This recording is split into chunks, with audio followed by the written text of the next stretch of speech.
Olá pessoal, muito bom dia. Eu sou Gustavo Fernandes. Vamos dar início a mais uma aula de Direito Administrativo. Essa é a aula 16 do nosso curso, Controle da Administração Pública.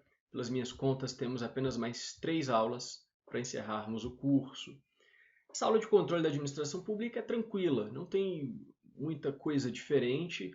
Ela é importante para sistematizar a questão dos prazos extintivos, prazos prescricionais e decadenciais, quando envolvem a administração pública. É importante também porque tem um link muito forte com o direito constitucional. É uma aula que você tem que conjugar com o estudo dos remédios constitucionais, habeas corpus, habeas data, mandado de segurança, ação popular, e com o estudo do Tribunal de Contas, que também a gente analisa com maior profundidade em aulas de direito constitucional. Se você parar para observar as questões de prova de direito administrativo sobre esse tema, você vai ver que caem muitas questões sobre Tribunal de Contas, mandado de segurança, ação popular. Então é importante ficar ligado nesse ponto. Vamos lá, conceito. O que é o controle da administração pública? O professor José dos Santos Carvalho Filho diz: é o conjunto de mecanismos jurídicos e administrativos, então, inclusive ações judiciais, por meio dos quais se exerce o poder de fiscalização e de revisão da atividade administrativa em qualquer das esferas de poder. Tanto que a gente vai ver no controle administrativo, que é um dos meios de controle da administração pública, que isso pode ser feito por revisão ou por recursos hierárquicos, ou melhor, recursos administrativos que têm por uma de suas espécies os recursos hierárquicos. Então a fiscalização e a revisão ou correção são as duas grandes finalidades do controle da administração pública. A administração está sujeita a controle por parte de quem? Do legislativo, a gente vai ver o controle legislativo, o controle jurisdicional, ou do poder judiciário, e o próprio controle administrativo. O controle administrativo não é apenas um controle do executivo, porque a administração pública, como a gente já cansou de estudar nesse curso, ela está imbuída em todos os poderes. Tem administração pública no legislativo, no judiciário, inclusive em órgãos autônomos, como o Ministério Público. Para alguns, o Tribunal de Contas também seria um órgão autônomo. Então, a administração pública está em todas as esferas, em todos os poderes. Por isso, o controle que a administração exerce sobre si mesma não se limita ao executivo, embora ali esteja o foco do controle. O objetivo é velar pela observância dos princípios que norteiam a sua atuação. E quais são as leis que se estuda para entender o controle da administração pública? Bom, primeiro a Constituição Federal. A própria Constituição Federal traz esparsamente alguns dispositivos importantes. Algumas leis infraconstitucionais, por exemplo, o Decreto-Lei 267, ele coloca como um dos 5 princípios fundamentais da administração pública federal o controle. Então, embora não fale muito sobre o controle especificamente, algum artigo importante, acho que tem um só, salvo engano, que a gente vai citar aqui, mas como um princípio que rege a administração pública federal, temos o controle. O controle é feito só, então, pelo judiciário, legislativo ou pela própria administração? Não, o particular também participa do controle da administração pública. A isso se dá o nome de controle social. Já vi questão de prova sobre isso. Então, se cair controle social da administração pública, é o controle, a participação do particular nessa fiscalização dos atos da administração pública. Exemplo, artigo 37, parágrafo 3º, ele fala que a lei vai disciplinar as formas de participação do usuário na administração pública, regulando especialmente, inciso 1, reclamações em relação à prestação de serviços públicos. Lá no inciso 3, a representação contra o exercício negligente ou abusivo do cargo, emprego ou função. A gente vai estudar a representação. Então, existem formas de participação também do particular nesse controle. Outro exemplo está lá no Estatuto da Cidade. O artigo 2º, inciso 2, diz que a política urbana deve contemplar a gestão democrática por meio da participação da população na formulação, execução e acompanhamento de planos, programas e projetos de desenvolvimento urbano. E o principal modo que o cidadão pode participar, além dessas disposições de participação em leis específicas, é por meio de instrumentos de ação. Esses instrumentos de ação recebem o nome de remédios constitucionais. Temos aí, por exemplo, a ação popular. A ação popular, dentre todos eles, é o mais cobrado, é o remédio mais cobrado em provas de direito administrativo no âmbito do controle da administração pública. E aí é que eu falo daquele link lá com o direito constitucional, Não dá para nessa aula a gente estudar os remendos constitucionais, né? É uma aula à parte, senão a aula ficaria gigantesca. O Ministério Público também é importante nesse controle. Se você olhar suas funções lá no artigo 129 da Constituição, vai ver que ele deflagra ações penais por crimes praticados por autoridades públicas e também ações civis públicas, né? Inclusive, tirando toda aquela polêmica da sua natureza, também a ação de improbidade administrativa, que é muito importante. Modernamente, o termo utilizado aí, que você encontra em vários locais, é o da accountability pública. O que significa esse termo? Ele não tem uma expressão, uma tradução exata. Alguns traduzem como transparência, parece mais próximo a tradução por responsabilidade, mas envolve transparência, responsabilidade, controle, fiscalização, tudo isso faz parte da accountability pública. O Carvalho Filho diz: traduz a análise de aspectos essenciais da administração, como a gestão de recursos públicos, a condução das instituições. Então, se essa expressão for cobrada na sua prova, lembre-se que ela tem tudo a ver com controle, fiscalização, transparência, responsabilidade, sobretudo aqui das instituições públicas estatais. Espécies de controle. Existem 5 critérios tipológicos. Cada critério vai trazer suas espécies de controle próprias. Primeiro, quanto ao momento ou oportunidade do controle. Temos o controle prévio, também chamado de preventivo, o que antecede a conclusão ou operatividade do ato, como um requisito para sua eficácia, é o que fala o Eli Lopes Meirelles. Exemplos: o Congresso Nacional, ele, por exemplo, autoriza o presidente da República a declarar guerra, ou autoriza o presidente da República a decretar o estado de sítio.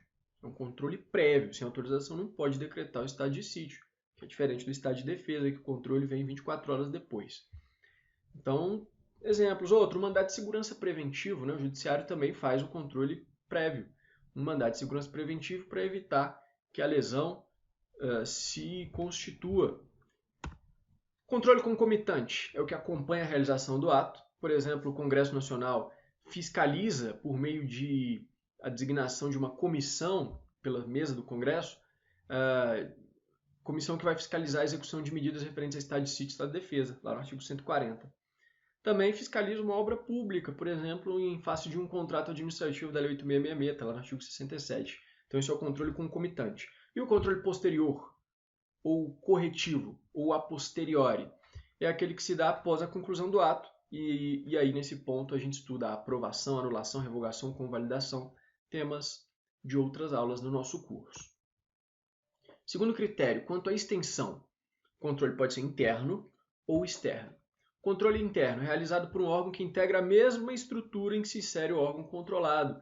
Então, dentro de um mesmo órgão, um departamento controla uma área de um departamento subordinado. Esse é o controle interno. O externo é quando se dá em face de um órgão de outra estrutura. Fica bem fácil de visualizar quando se é um órgão de outro poder.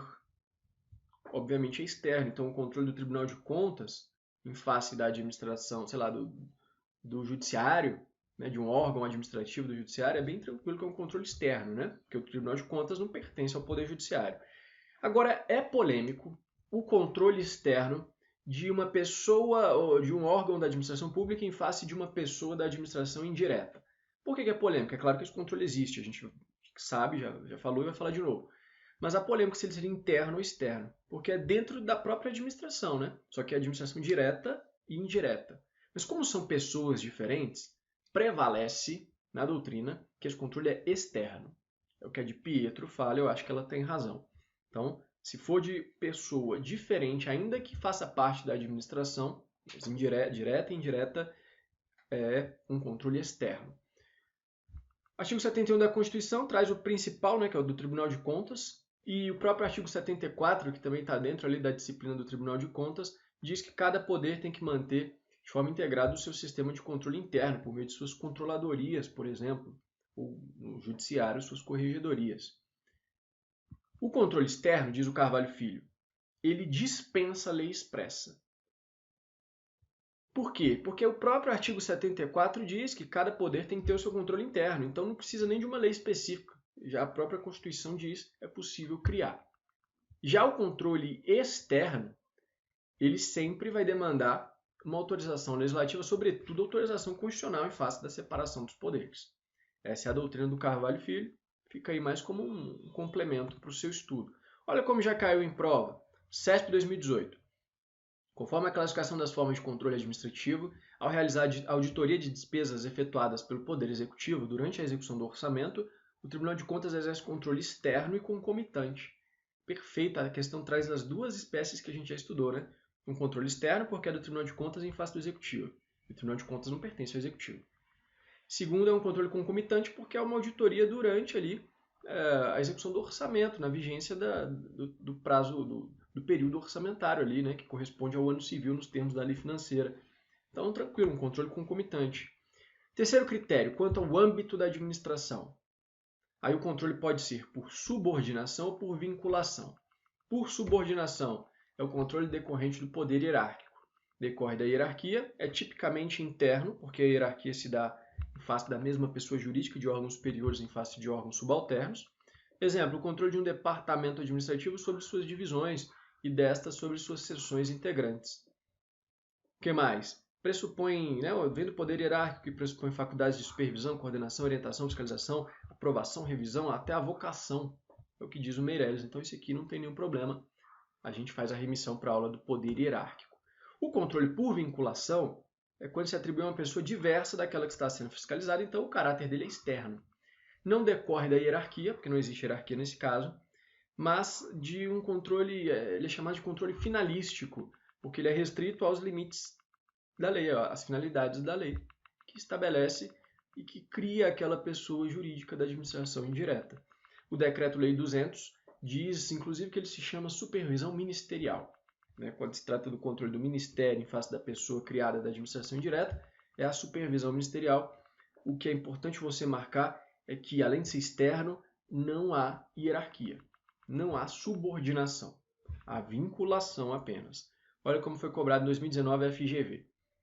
Determinado município, lá da Bahia, por meio da sua Secretaria Municipal de Meio Ambiente, exerce o controle finalístico sobre a autarquia municipal do meio ambiente, para verificar se ela está cumprindo as disposições definidas na lei específica que a criou. A hipótese em tela, de acordo com a doutrina do direito administrativo, trata do controle por vinculação, eis que praticado pela administração direta sobre a entidade descentralizada, não se caracterizando como subordinação hierárquica, mas tão somente como supervisão. Perfeita, questão perfeita. Resumiu a questão, um resumo perfeito do que a gente acabou de falar. Quarto critério, quanto à natureza do controle. O controle pode ser de legalidade ou de mérito. De legalidade, vai verificar unicamente se o ato ou o procedimento está conforme as normas legais que o regem. É exercido por todos os poderes, então o judiciário, quando provocado, ele não age de ofício, por conta da inércia da jurisdição, ele pode realizar controle de legalidade de atos administrativos. E também o legislativo, quando aprecia a legalidade dos atos de admissão de pessoal lá por meio do Tribunal de Contas, embora haja polêmica se o Tribunal de Contas realmente pertence ao legislativo. Mas enfim, tem vários exemplos de controle de legalidade pelos três poderes. E o controle de mérito, segundo Ari Lopes Meirelles, é o que visa a comprovação da eficiência, do resultado e daquelas expressões-chave que a gente já conhece, conveniência ou oportunidade do ato controlado. Aqui é importante destacar que, para alguns autores, o Carvalho Filho, por exemplo, ele diz que esse controle de mérito só pode ser exercido pela própria administração, sobre si mesmo, sobre seus próprios atos.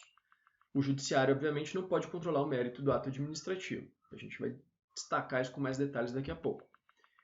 Agora, tem doutrinadores que falam, em casos excepcionais, o legislativo também controla o mérito de atos administrativos. O Eli Lopes Meirelles, a de Pietri, e eles têm razão. Então, em alguns casos, e a gente vai ver, o legislativo controla o mérito de atos do executivo, por exemplo. Por fim, e a gente vai destacar isso daqui a pouco, como eu disse.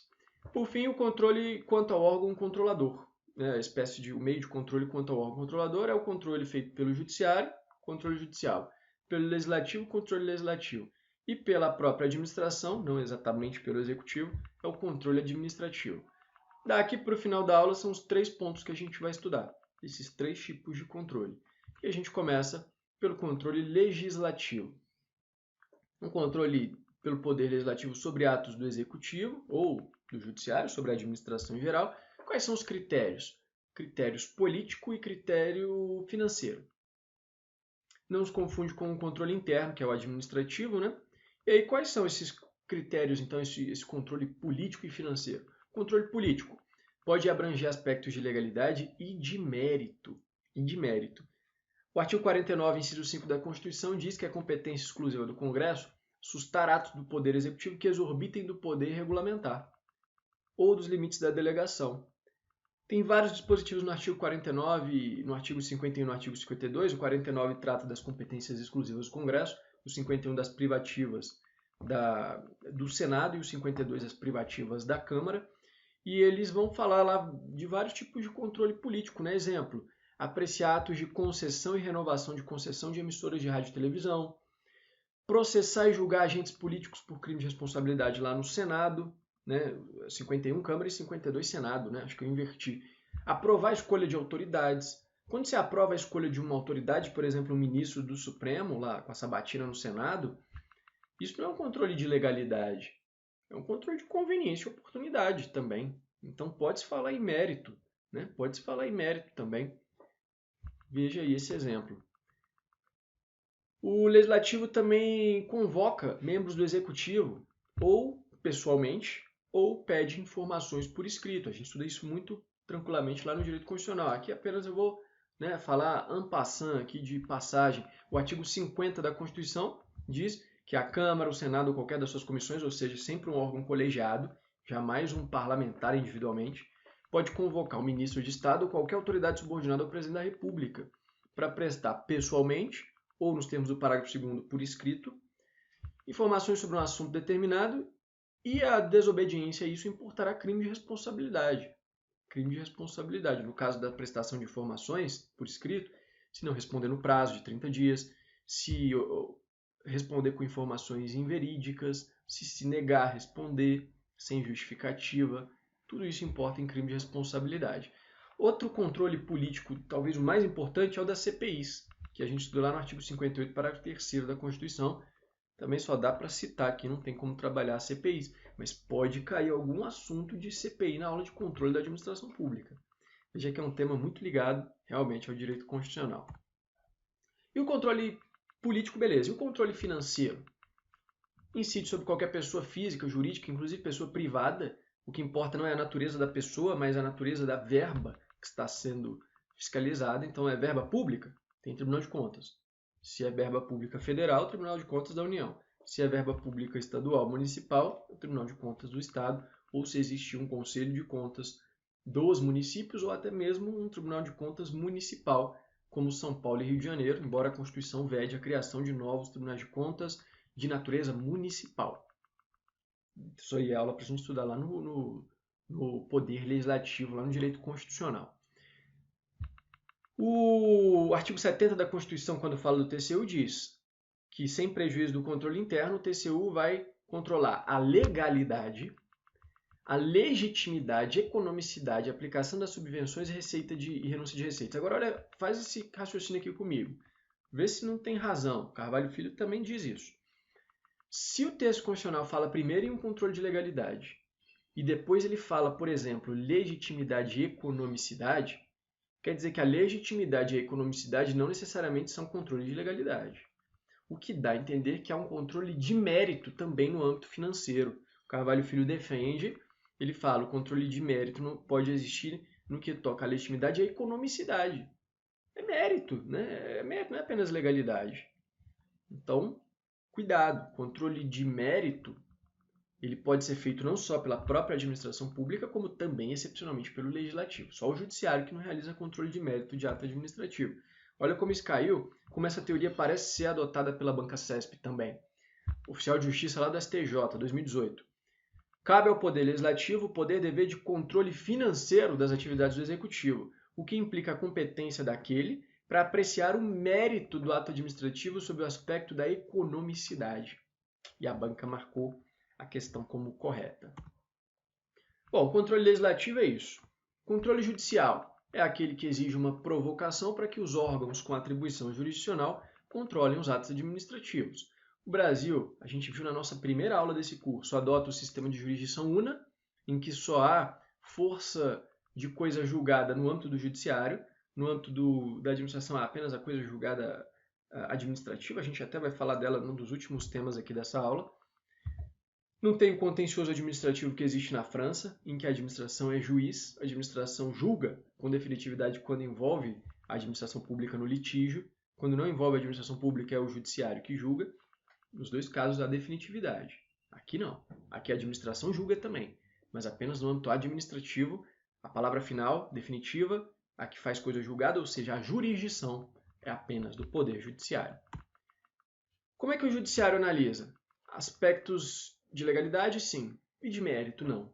Embora ele analise algo que vá além da legalidade, esse além não chega no mérito. O que vai além da legalidade? A moralidade, a razoabilidade, a proporcionalidade. Tudo isso vai além da mera legalidade, mas não alcança o mérito. O Carvalho Filho diz: o controle de mérito é privativo da administração, por isso, e com aquela ressalva também do legislativo, né, e não se submete à sindicabilidade do judiciário. E depois ele aponta: o que é vedado ao judiciário, como corretamente têm decidido os tribunais, é apreciar o mérito administrativo. Ele não pode reavaliar critérios de conveniência e oportunidade, pois eles são privativos do administrador público. Cuidado, a doutrina moderna, você pode encontrar em alguns artigos autores falando que o controle de mérito agora pode ser feito pelo judiciário. A de Pietro fala: cuidado. Quando se diz que o judiciário pode controlar o mérito do ato administrativo, essa afirmação tem que ser aceita em seus devidos termos. Eu já citei esse trecho da de Pietro em pelo menos 2 aulas desse nosso curso, porque para mim ele é um dos mais importantes. Ela para mim resolve a polêmica, a celeuma, e se você souber esse trecho da de Pietro, você responde muito bem provas orais e subjetivas de concurso público, quando vem aquela questão envolvendo o controle do mérito dos atos administrativos pelo judiciário. Você fala: olha, quando a doutrina moderna diz que pode controlar o mérito do ato administrativo, tem que ser entendido em seus devidos termos. E aí ela diz: o que o judiciário faz é verificar se, ao decidir discricionariamente, a autoridade administrativa não ultrapassou os limites da discricionariedade. Ou seja, o juiz controla para verificar se realmente era mérito. As decisões judiciais que invalidam atos discricionários, inclusive, por vício de desvio de poder, irrazoabilidade, desproporcionalidade, inexistência de motivos ou de motivação, infringência a princípios como moralidade, segurança jurídica, boa-fé, não são de controle de mérito, mas de legalidade. É aquilo que eu sempre venho falando. Antes, o mérito do ato administrativo era muito grande. Só o que não era legalidade era mérito. Agora, o mérito encolheu. Por quê? Porque o juiz, além de controlar a legalidade, ele controla se o ato ofende a moral ou não. Se o ato ofende o princípio da proporcionalidade, ele até é compatível com a lei, formalmente falando, mas ele é totalmente desproporcional ou irrazoável, e aí o juiz anula esse ato administrativo. Ele não fez controle de mérito, ele fez algo que vai além da legalidade, é a evolução do princípio da legalidade, que hoje em dia é chamado de princípio da juridicidade. Mas isso não é mérito. O mérito mesmo, o juiz não pode se imiscuir nele, porque ele substituiria apenas o administrador em violação à separação dos poderes. Cabe controle judicial sobre políticas públicas? A gente está cansado de saber que excepcionalmente cabe, né? Não é o papel principal do judiciário, mas é possível que isso ocorra quando houver uma omissão injustificável dos poderes públicos que, em face dessa omissão, viole ou deixe de concretizar direitos fundamentais, sobretudo aqueles de cunho prestacional, direitos sociais, né? O Supremo já cansou de falar isso. Então, o Judiciário pode, por exemplo, exigir que o Estado reforme ou construa presídios, construa creches, forneça leitos de UTI, ou direcione verbas para certos medicamentos. Isso é possível. Isso entra naquele tópico das escolhas trágicas, reserva do possível mínimo existencial. A gente não vai trabalhar isso aqui. Isso aí fica para o direito constitucional também. Um exemplo aí, o RE 956475, ele é um dos mais citados em provas. O Judiciário, no voto lá do Celso de Mello, determinou que o município oferecesse vaga em creche a crianças de até 5 anos. Ele que se virasse lá, não houve ofensa à separação de poderes. Quais são os meios do controle judiciário, ou judicial, em face de atos administrativos? Bom, como sempre tem que ser provocado, a provocação se dá ou por uma ação ordinária, né, ação de conhecimento sobre o rito comum do novo CPC, ou os remédios constitucionais. E como eu falei, nas provas de direito administrativo, o que mais caem são os remédios constitucionais nesse tema de controle da administração pública. E o controle administrativo, esse é o que mais interessa para a gente. É aquele feito pelo executivo ou pelos órgãos administrativos de outros poderes para confirmar alterar ou corrigir atos e condutas internas. Quando se fala em confirmar, fala em se ter por legítimos. Alterar, adequar parcela do ato. E corrigir é compatibilizar com a legalidade ou com a conveniência administrativa, legalidade ou mérito. Por isso, já ficou bem claro aí dessa definição do Carvalho Filho, que o controle administrativo pode ser de legalidade ou de mérito, ele pode ser interno, com base na autotutela e na hierarquia, como a gente viu, ou externo, sobre, por exemplo, da administração direta sobre a administração indireta, com base no princípio da tutela, que a gente também já estudou nesse curso, exercido apenas nos termos da lei, sem subordinação, com mera supervisão ministerial ou mera vinculação, controle por vinculação. Meios de controle. Como eu falei no primeiro tópico dessa aula, há uma fiscalização hierárquica ou os recursos administrativos. São os dois grandes grupos de controle. Ou se controla fiscalizando ou corrigindo por meio de recursos. O Eli Lopes Meirelles fala que esses dois grandes grupos não excluem outras possibilidades, por exemplo, a prestação de contas, mas é algo que não é muito cobrado. A fiscalização se dá do órgão superior sobre o inferior, permitindo coordenar, orientar, corrigir, ordenar. Não tem muito o que falar. O que interessa realmente são os recursos administrativos. Quando se fala recursos administrativos, meus amigos, a gente fala de um gênero. É um termo indeterminado.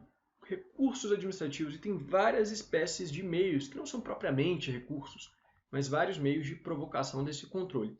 E todos eles, sob esse gênero recursos, derivam do direito constitucional de petição, está lá no artigo 5º, inciso 34, a linha A. O direito de petição, que nos termos da Constituição é assegurado a todos, seja quem comprove ter insuficiência de recursos, seja aquele bilionário, todos, independentemente do pagamento de taxas. É uma imunidade tributária conferida, portanto, pelo próprio legislador constituinte.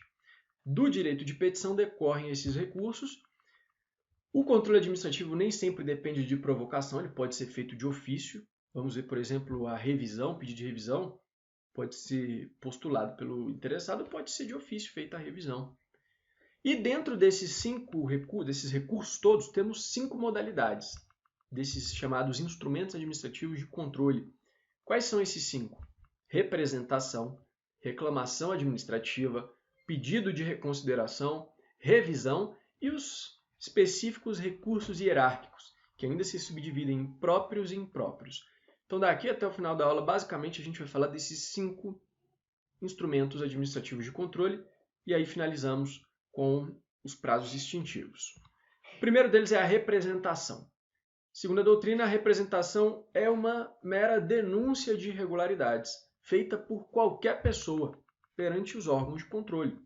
Então, quando alguém denuncia uma irregularidade feita por qualquer pessoa e que às vezes nem prejudica aquele que está denunciando, prejudicou outros, isso pode ser feito.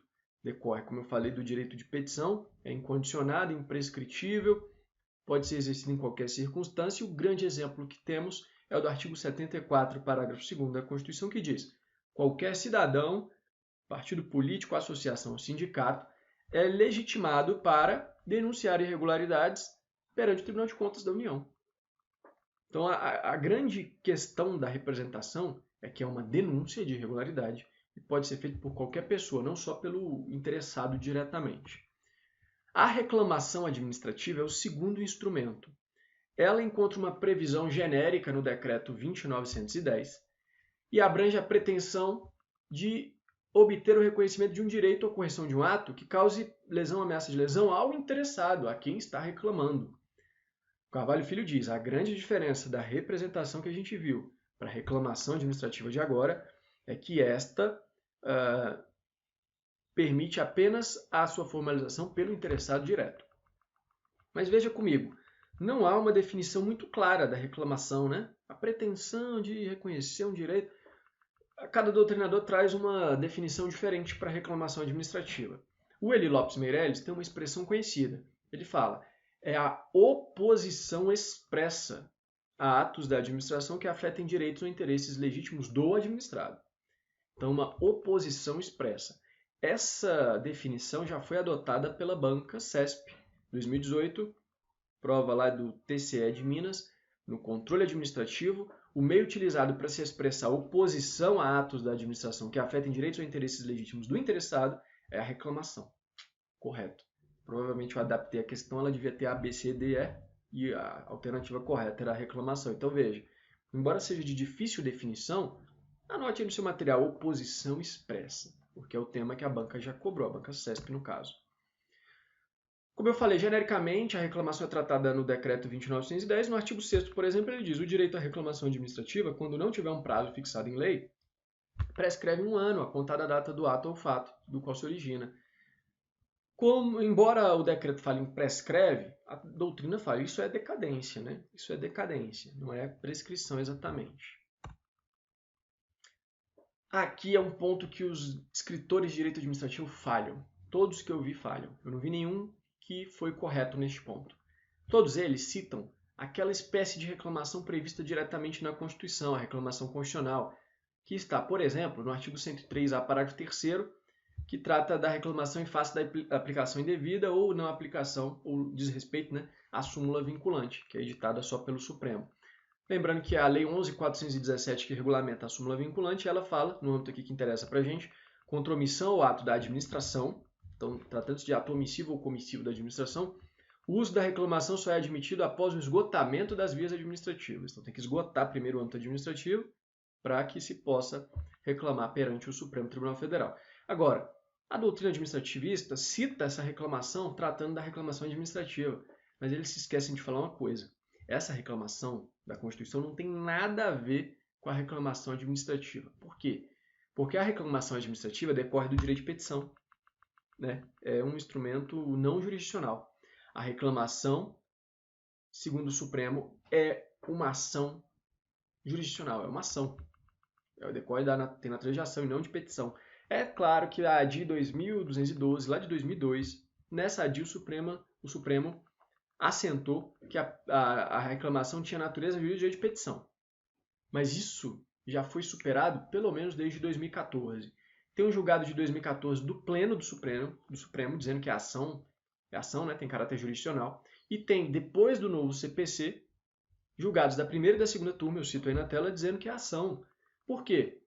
Porque não só antes mesmo do novo CPC, mas com o novo CPC, com mais razão, o novo CPC trata a reclamação como uma ação que é cabível em face de qualquer tribunal, inclusive. Pela Constituição, a reclamação só era cabível originariamente perante o STF, artigo 102, perante o STJ, artigo 105. Com uma emenda de 2016, o TST também pode julgar reclamações. Era um pedido já muito antigo do TST e aí o lobby político, a emenda constitucional lá de 2016 incluiu o TST no artigo 92 autonomamente como um órgão do Poder Judiciário, já era, né, mas ficou autônomo ali. A ideia era fazer com que o TST fosse entendido como um órgão de superposição junto com o STF e STJ, os três, o que acaba implicando um certo desprestígio ao TSE e ao STM, né? Se bem que o STM é um tribunal superior, mas atua, né, como se fosse uma segunda instância, realmente. Mas, enfim, todo esse lobby conseguiu reclamação para o TST. Mas, além da reclamação para esses três tribunais superiores, o novo CPC traz reclamação para todo mundo, é uma ação. Não tem mais agora como citar esse assunto dentro da reclamação administrativa, a não ser que seja para diferenciá-los, o que os autores não fazem. Muito cuidado com isso. Pedido de reconsideração, terceira espécie de instrumento administrativo de controle. A grande característica é que ele é dirigido à mesma autoridade que praticou o ato. No âmbito administrativo, existem leis esparsas que prevêem o pedido de reconsideração. Por exemplo, a Lei 8.112, do Estatuto do Servidor Público Federal. Ela diz: cabe pedido de reconsideração à autoridade que expediu o ato ou proferiu a primeira decisão, não pode ser renovado e a decisão sai em 30 dias. E tem a súmula 430 da STF, né? O pedido de reconsideração na via administrativa não interrompe o prazo do mandato de segurança. Por quê? Porque o prazo do mandato de segurança é decadencial e, como regra, prazos decadenciais não se interrompem nem se suspendem. Então, o pedido de reconsideração segue a regra. Não interrompe o prazo decadencial dos 120 dias do mandato de segurança. O que eu quero destacar aqui, muito cuidado. No âmbito administrativo, algumas leis prevêem o pedido de reconsideração. No âmbito jurisdicional, não existe pedido de reconsideração. Não existe. Então, quando eu recebo processos lá atuo geralmente em vara civil, né? Aí vem lá, pedido de reconsideração da decisão do juiz. Praticamente todos os juízes do Distrito Federal, o que eles fazem? Despachinho padrão lá. Não existe essa figura chamada pedido de reconsideração. No âmbito jurisdicional não existe isso. princípio da taxatividade dos recursos, a parte que utilize do meio de impugnação adequado. O processo anda para frente, não dá para ficar redecidindo. Decidiu, recorra com o meio correto e não reconsideração. É claro que em cada 1 milhão de pedidos de reconsideração, o juiz pode olhar, eita, fiz besteira, e ele vai lá e reconsidera realmente. Ou a parte traz um fato novo, mas enfim, não existe essa figura jurisdicional no âmbito jurisdicional, só no âmbito administrativo. É um dos 5 instrumentos que a gente está estudando. Falo isso para quem está fazendo concurso e atua no tribunal, para não confundir as duas situações. Pedido de revisão é o meio pelo qual o interessado postula a reapreciação da decisão no processo administrativo, que vai ensejar um novo processo. Ele vai correr em apenso, vai ser apensado ao processo anterior, mas é um novo processo. Essa é a sua grande característica. Tem previsão na Lei 8.112, que diz que o processo disciplinar, ou seja, que aplicou alguma sanção, né, pode ser revisto a qualquer tempo, inclusive de ofício, quando houverem fatos novos ou novas circunstâncias que justifiquem a inocência do punido ou inadequação da penalidade.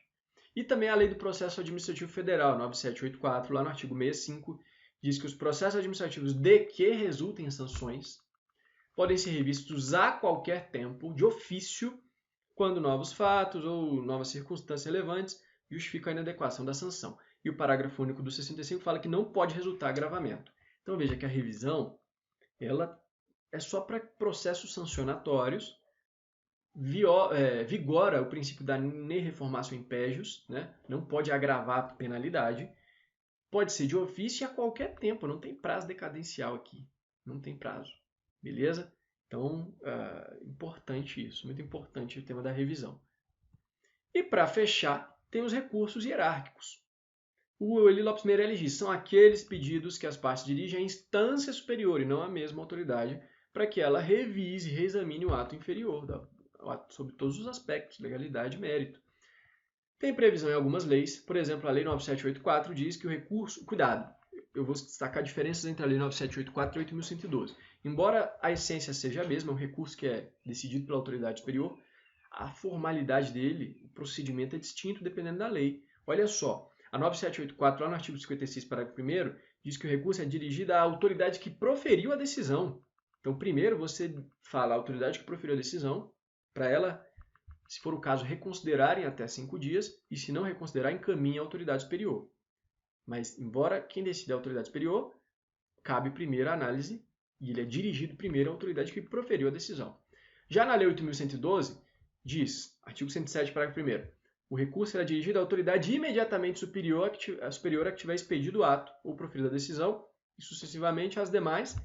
E o parágrafo 2º diz, apesar de dirigido à autoridade superior, o recurso é encaminhado por intermédio da autoridade que estiver imediatamente subordinado ao requerente. Então, o requerente ele vai encaminhar por meio da autoridade a que ele está subordinado para a autoridade superior. Veja como é bem diferente o rito, né, o procedimento, mas a ideia, ao fim e ao cabo, é a mesma, é a autoridade superior que vai julgar. O Carvalho Filho diz, esses recursos, quando são próprios, né, eles não precisam de previsão legal, porque já tem tantas leis e atos administrativos, e além do mais, como a gente já viu, derivam do poder hierárquico. Então, como uma decorrência do princípio da autotutela, não precisa de previsão legal, sempre será cabível o recurso. É claro que a lei vai limitar, no máximo 3 instâncias e tal, mas a princípio não precisa de lei prevendo recurso hierárquico próprio, aquele em que é decidido por uma autoridade do mesmo órgão administrativo. E existe o tão conhecido recurso hierárquico impróprio, que é dirigido a uma autoridade de outro órgão que não integra a mesma estrutura daquele que proferiu a decisão. Só cabe aqui, não tem polêmica, se houver previsão legal expressa. Um exemplo comum, recurso contra o dirigente da autarquia interposto perante o ministério ao qual se acha vinculado ou ao chefe do executivo. Na aula de tombamento, de intervenção do Estado na propriedade, a gente viu que cabe um recurso lá diretamente para o presidente da República. Então, é um recurso hierárquico impróprio. Do INSS também, né, é bem comum.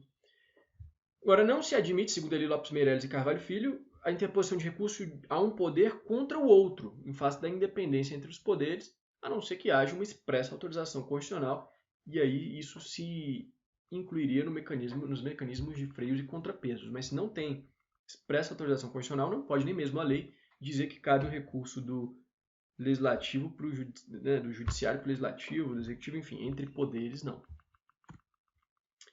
Coisa julgada administrativa. A gente já falou dela, basicamente é a seguinte ideia. No âmbito jurisdicional, existe a coisa julgada formal, que impede a rediscussão da matéria naquele processo, mas não impede em outro, e a coisa julgada material, que impede a rediscussão da decisão de mérito em qualquer processo por conta da imutabilidade dessa decisão em face do esgotamento dos recursos e dos prazos. É o que está lá no artigo 502 do CPC, quando a gente estuda a coisa julgada material. No âmbito administrativo, o máximo que se pode falar é em coisa julgada formal. Não existe coisa julgada material. Por quê? Porque embora talvez não se possa mais decidir a questão naquele processo, ou até um pouco mais de forma mais ampla, no âmbito da administração, sempre se permite a revisão pelo Poder Judiciário. Por isso, essa coisa julgada administrativa, segundo Eli Lopes Meireles, ela é uma discrescência, essa expressão.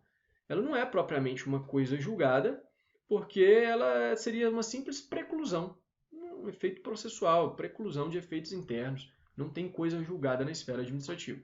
Agora, você pode falar que, no máximo, ela equivale a uma coisa julgada formal e não impede a decisão, a rediscussão no âmbito jurisdicional.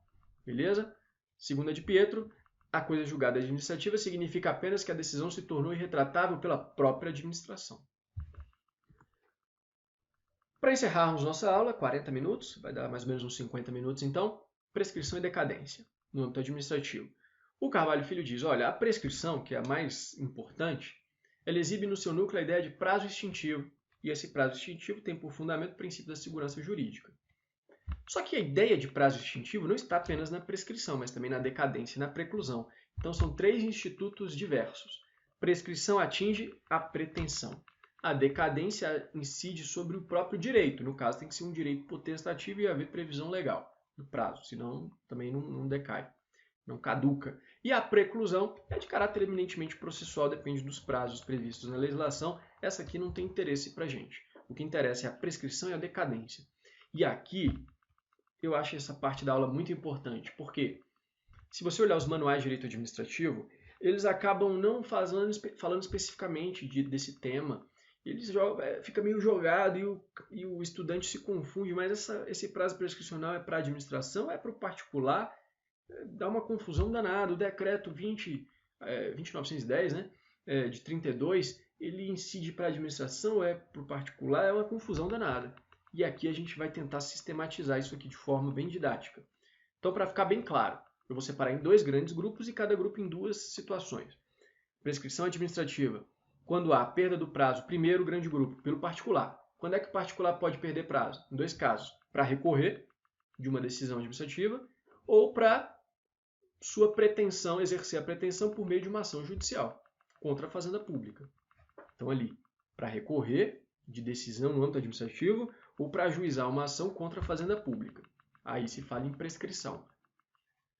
Segundo grande grupo, a prescrição pela perda do prazo da administração pública, pela própria administração pública. Para quê? Para aplicar uma penalidade ou para ajuizar uma ação da própria administração pública em face do particular. Então são 4 situações diferentes. E há uma quinta situação que alguns autores encaixam nesse estudo do prazo prescricional, mas na verdade é prazo decadencial, que é o prazo para a administração rever seus próprios atos.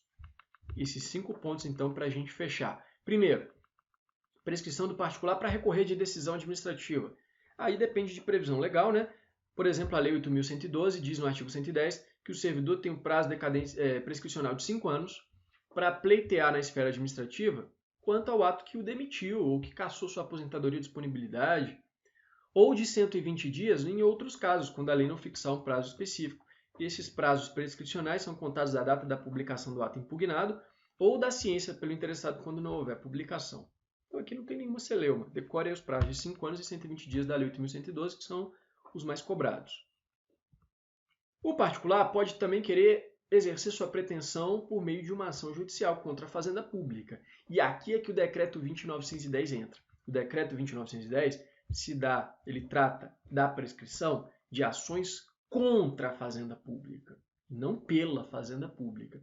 Ele diz: as dívidas passivas da União, Estados e municípios e todo e qualquer direito ou ação contra a fazenda federal, estadual ou municipal, a princípio, seja qual for a natureza, prescreve em 5 anos da data do ato ou do fato do qual se origina. Então, qualquer direito em face da fazenda pública particular tem 5 anos para ingressar com a ação, sob pena de prescrição da pretensão. Agora, cuidado! Embora a lei diga todo e qualquer direito, de qualquer natureza, a doutrina é unânime em dizer que esse artigo 1º do Decreto 20.910 trata de ações pessoais contra a fazenda pública. Ações pessoais. Ações que tratam de direitos de natureza pessoal, prazo quinquenal. Professor, e uma ação de natureza real? Ações reais contra a fazenda pública? Aí a doutrina não tem uma resposta única, mas acaba prevalecendo que incide o prazo residual do Código Civil, artigo 205, a prescrição ocorre em 10 anos, se a lei não fixou outro. É o que diz o Eli Lopes Meireles, então. Então, para ações reais, aí o prazo não é o do decreto. Pode ser o prazo de 10 anos residual lá do Código Civil. Lembrando também, a Lei 9494 de 97, o artigo 1º-C, ele fala que prescreve em 5 anos o direito do particular de obter indenização dos danos causados por agentes de pessoas jurídicas de direito público, aqui é compatível com o decreto, mas há uma extensão, ou de pessoas jurídicas de direito privado que prestam serviço público. Então, grande anotação aí no seu material. A Lei 9494 estende o prazo prescricional de 5 anos para ações que buscam indenização de atos praticados por agentes de pessoas jurídicas de direito privado, desde que prestem serviço público. Muito cuidado com isso. Então, o particular tem 2 prazos prescricionais. Para as ações, 5 anos ações pessoais contra a fazenda pública, outro prazo, 10 anos, por exemplo, contra ações reais, contra a fazenda pública. E para recorrer de atos que o atinjam na esfera administrativa. Aí o prazo prescricional vai estar na lei, a Lei 8.112, que é a mais cobrada, 5 anos, 120 dias. Agora, os prazos prescricionais, pela perda do prazo pela própria administração pública. Ela tem prazo prescricional para punir o administrado, ele não pode ficar ad eternum submetido sob a espada de Damocles, né, que fala lá no direito penal, sei lá. Ele não pode ficar ad eternum sob a expectativa de ser punido. Por isso, a lei tem que estabelecer prazos prescricionais. Novamente, a 8.112 é a grande referência. E ela vai dizer no artigo 142 que a ação disciplinar para punir o servidor prescreve em 5 anos, quando a infração é punida com demissão, cassação, aposentadoria ou disponibilidade e também a destituição do cargo em comissão. Em 2 anos, se for a aplicação de suspensão. E em 180 dias, quando for para a ação disciplinar de aplicação de advertência. O prazo começa a correr da data em que o fato se tornou conhecido.